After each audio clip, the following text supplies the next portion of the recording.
Hello guys, I'm Christopher from GizChina Germany, and today I'm going to show you the Bluboo Xtouch, which is the device Bluboo tried to do something new with on the Chinese 5-inch smartphone market. The handset, at least at the first look, seems comparably cheap, offers up-to-date mid-range specs and also offers a damn beautiful design. I had a very close look at the device during the past couple of weeks for you guys and now want to tell you if the Xtouch is really worth your money. The Bluboo Xtouch comes within a simple but still elegant packaging, which is black entirely. Around the main box there is a wrapper that says 2015 annual flagship, thus increasing the expectations. Inside the box we find a power supply, a USB cable, a SIM tray opening tool, a quick start guide and a protective film. Something I personally miss is some free protector for the phone's rear, since it is quite sensitive to scratches. Bluboo put a lot of effort into the design of the Xtouch and really show what they are capable of. Sure, there are only a very few of their own design elements, since the device is a colorful mixture of Samsung on the front, Xiaomi Mi Note on the frame and the rear shape, as well as a tad of Oppo, where they borrowed the rear's mirror effect from. Anyway, all in all, the phone is a very beautiful device, since the used elements fit well together and make the Xtouch one of the most beautiful devices coming from China in 2015.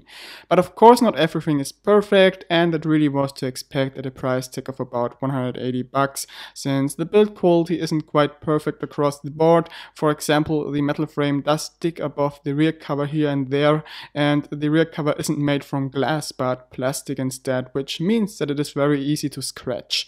Using a protector is a must there. Some users also complained about loose buttons, which luckily isn't the case on my device, but that definitely means that the build quality is inconsistent. Anyway, for the asked price tag, the build quality remains very solid and you get a sturdy device in terms of band-proofness. Something Bluboo could have done better in my opinion are the dimensions of the device. Even though the Bluboo Xtouch comes with a 5-inch screen and thus should be rather small, it isn't. The Xtouch in reality is almost as large as a smaller 5.5-inch phablet, for example the Meizu MX5, which you see a direct comparison with right now. The reason for this are the relatively large bezels of the Bluboo Xtouch, which they applied to get enough space for the 3000 mAh battery. To make the phone smaller, they could have used a battery with a higher energy density, but obviously that would have increased the cost. So taking that into account, I wonder if Bluboo would have done better just using a larger display with 5.2 inches, for example. That would have allowed them to use the available space in a more efficient way. The 5-inch display is supposed to come from JDI and operates with a resolution of 1080p, which means it offers a very high pixel density and thus promises a very nice picture quality. Well, reality looks quite different, unfortunately. Don't get me wrong there, the screen isn't bad, but it just doesn't live up to the expectations, and I'm not even sure if they really use a JDI panel. As far as colors and sharpness goes, the panel is pretty good, but it definitely lacks brightness and contrast. Also, the backlight isn't spread evenly across the surface. In addition, there are some obvious quality issues with the used panels. My first Bluboo Xtouch had a faulty camera and was replaced. Now that first device already had a few dead pixels, and the new one got even more of them. This time they are red and located in the lower left corner, which is seriously annoying. Bluboo definitely should consider choosing another supplier for those screens in my opinion. The touch panel used on the Xtouch also isn't as good as I would like it to be. Scratch proofness is there and the surface also is pretty smooth. Touches are recognized fast, but the problem is that the resolution of the digitizer is too low. Scrolling results in a significant lagging, and moving icons across the screen, you clearly notice a stairway effect going on. Of course, that means less fun while playing games, especially shooters. Initially, the Bluboo Xtouch was announced with a MediaTek Helio X10 SoC inside, but unfortunately that didn't become reality, and now the phone comes with a MT6753 chipset, so we've got mid-range specs. As far as I know, Bluboo doesn't plan to launch a Pro version of the device right now. I wouldn't call the specs bad though, since the SoC combined with the 32GB of memory and 3GB of RAM still offer plenty of performance for all use cases, as long as you stay away from the latest demanding 3D games. Something noteworthy definitely is the memory Bluboo uses on the phone, since those chips are very fast. The internal memory reaches up to 200 MB per second reading speed and 131 MB per second in writing speed, and the RAM is pretty fast as well, reaching 3.7 GB per second.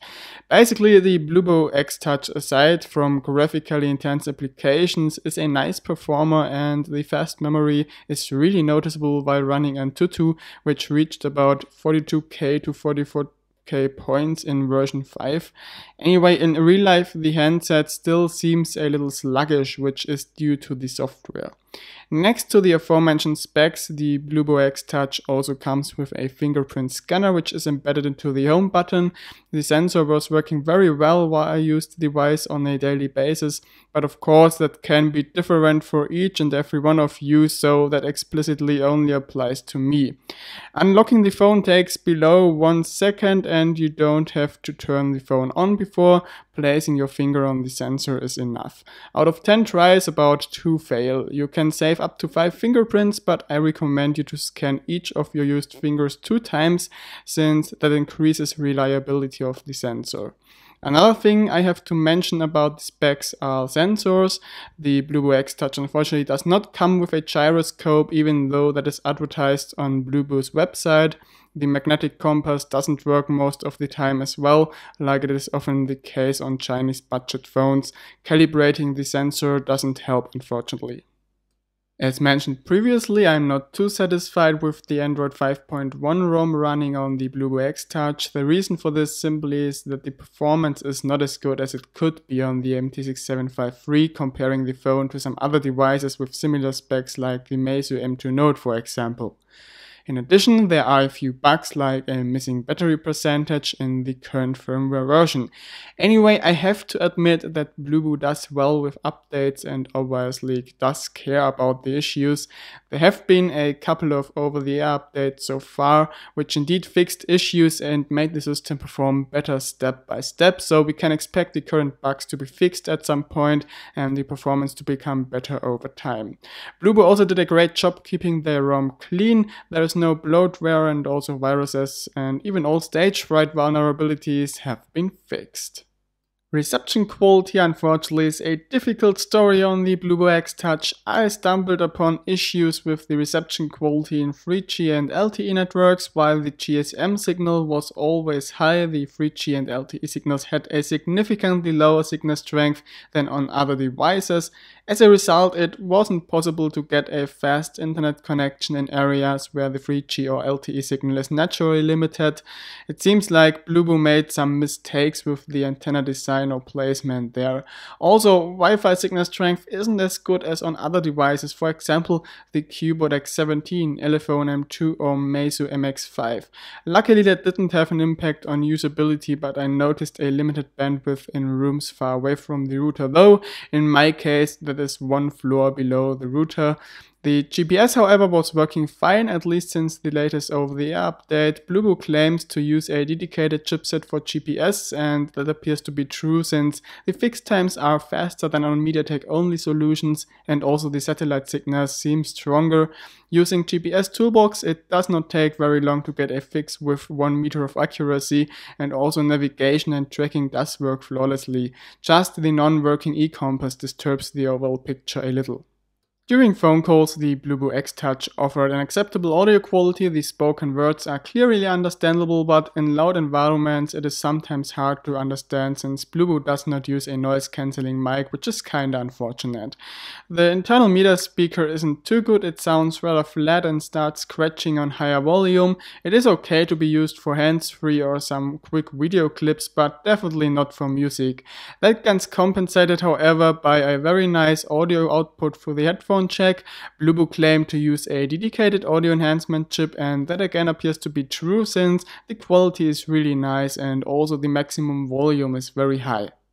Camera-wise, the phone is supposed to come with a Sony IMX214 sensor, and exactly this claim increased the expectations of people a lot since the IMX214 was used in a couple of very good phone cameras already. Anyway, we should not forget about the fact that the sensor is just one piece of the puzzle. Equally or maybe even more important are the used lenses and the software.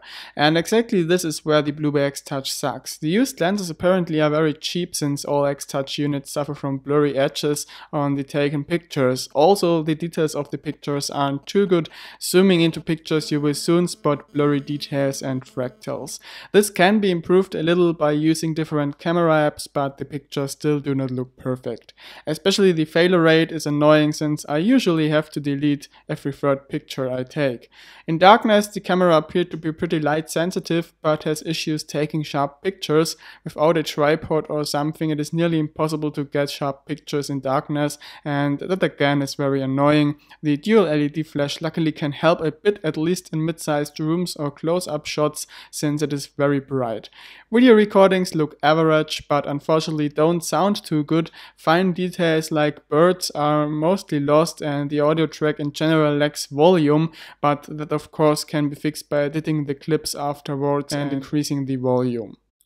The Bluboo Xtouch comes with a 3000 mAh battery, which is quite a lot for a 5-incher that is comparably thin. Anyway, don't expect battery life magic to happen. I don't say the battery life is bad, but it isn't outstanding either. Geekbench 3 reached about 7 hours of screen on time without screen dim and about 40% of screen brightness. That is enough to get over 1 day without issues, even with intense usage, but more than 1 day is not possible for most people. The advertised fast charging is completely missing, unfortunately. My phone takes about 4 to 5 hours to charge, even with a 2 ampere power supply, which really is a lot. The reason for that is that the phone only draws 0.75 to 0.85 amperes. I really don't get why Bluboo doesn't charge that battery with a higher current. So what's my final verdict? Well, in my written review it was quite devastating, but meanwhile Bluboo fixed some of the very annoying issues by updates, and I can judge a little milder. As a matter of fact, the Bluboo Xtouch is a beautiful device and basically offers decent specs as well.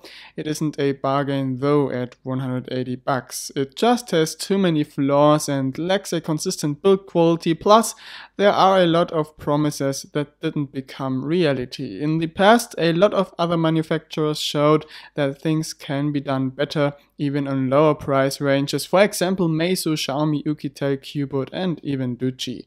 In the end, I can only recommend the phone if you are aware of those issues, can live with them, and fell in love with the phone's design, plus can get the device cheaper through coupons or special offers.